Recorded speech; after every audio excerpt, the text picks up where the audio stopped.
to remove the style, titles and honours of Prince Andrew. The 4 children of Queen Elizabeth, all born princes and princess. The most striking detail in all of this is not just that Andrew Mountbatten-Windsor has been forced to leave Royal Lodge, but where he has ended up.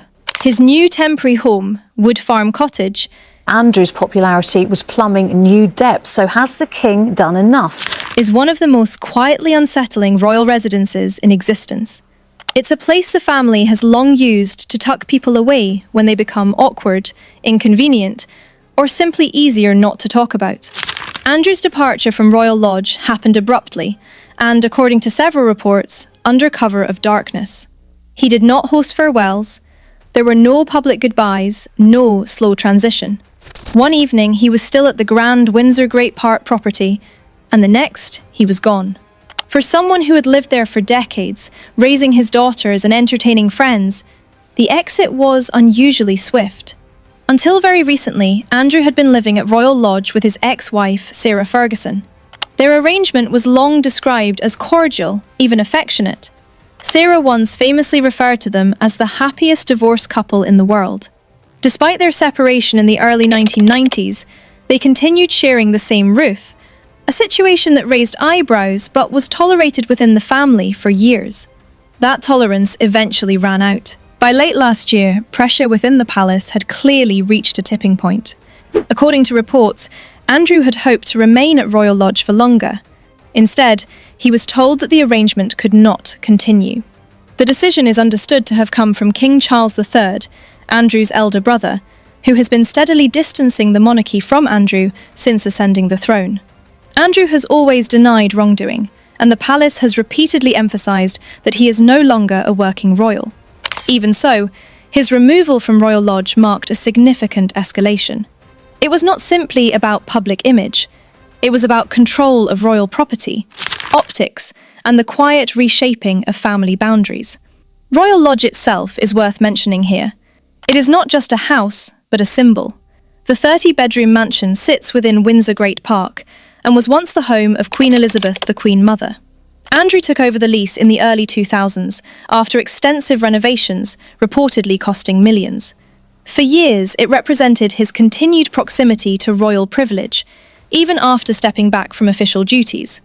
Losing Royal Lodge was never going to be subtle. Andrew's next stop, Wood Farm Cottage, could not be more different. Located on a remote stretch of the Sandringham estate in Norfolk, it is a 5-bedroom property with views across farmland toward the sea.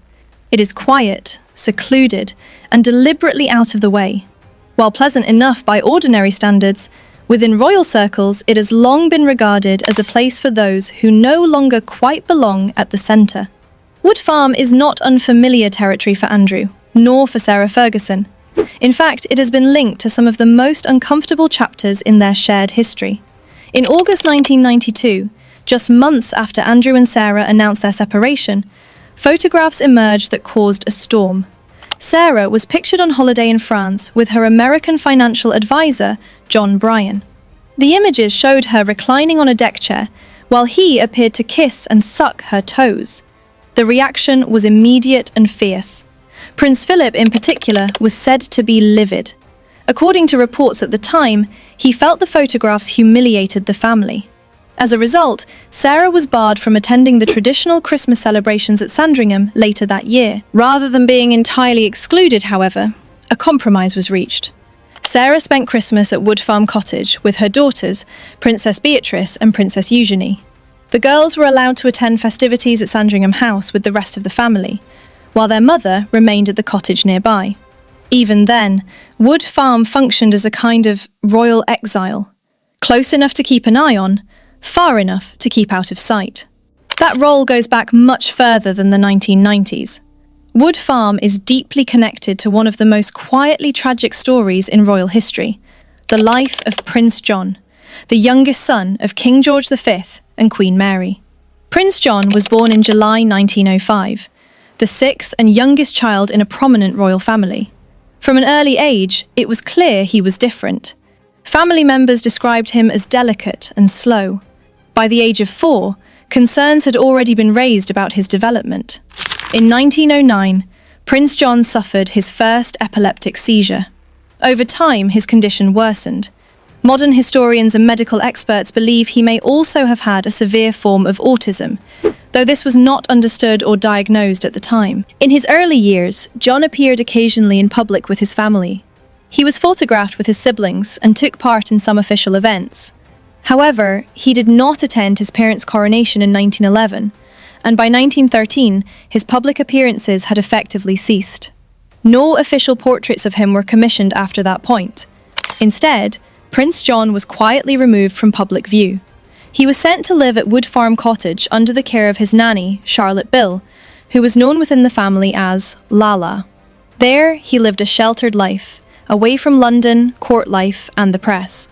According to royal biographer Dennis Judd, Prince John became, in his words, a satellite with his own small household on the edge of the Sandringham estate. He enjoyed simple pleasures.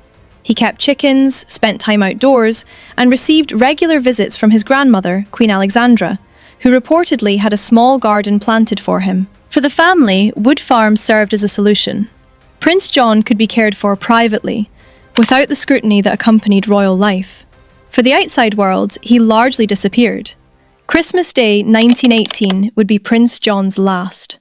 He spent the day with his family at Sandringham House, joining in the festivities before returning to Wood Farm that evening. Less than a month later, on January 18, 1919, he died in his sleep after suffering a severe seizure. He was 13 years old. At the time, newspapers reported his death with a tone of reverence and restraint. One article described his face as bearing an angelic smile. His epilepsy was mentioned publicly for the first time, though details were sparse. Through a modern lens, the decision to isolate Prince John at Wood Farm appears harsh. However, experts have since explained that attitudes toward epilepsy in the early 20th century were very different. According to the British Epilepsy Society, people with epilepsy were often removed from public life and treated as mentally ill. Families, including royal ones, believed they were acting in the best interests of both the individual and society. Despite its melancholy associations, Wood Farm later became a cherished retreat for Queen Elizabeth II and Prince Philip. According to royal biographer Robert Jobson, the Queen was known to cook meals herself and even wash dishes during her stays. Staff did not wear traditional royal uniforms, and there was no rigid hierarchy.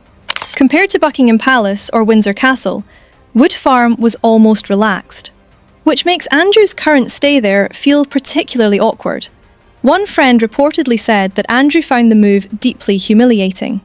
Royal Lodge had been his home for decades, a place filled with family memories. Leaving quietly, at night, allowed him to avoid attention and the emotional weight of a public departure. Andrew's arrival at Sandringham has reportedly been met with mixed reactions. Royal household staff have been reassured that they are not required to serve him if they feel uncomfortable. According to one source, several staff members have already declined. There are also reports that many of Andrew's long-serving Windsor staff will not be relocating to Norfolk. Some have worked with him for years, but do not wish to continue under the new circumstances. As a result, Andrew may soon find himself with minimal support. What is clear is that Andrew's world has become smaller. Each move, from Royal Lodge to Wood Farm, and soon to Marsh Farm, places him further from the centre of royal life and deeper into the margins. Wood Farm has long been a place where uncomfortable chapters are quietly written. It housed a forgotten prince, sheltered an embarrassed duchess, and now serves as a temporary refuge for a man once at the heart of the monarchy. So here is the question I will leave you with. Do you think this really is just a temporary stop? Or once Andrew settles into Wood Farm, will history quietly repeat itself? Let me know your thoughts. And if you want to stay up to date on the latest royal developments, make sure you're subscribed.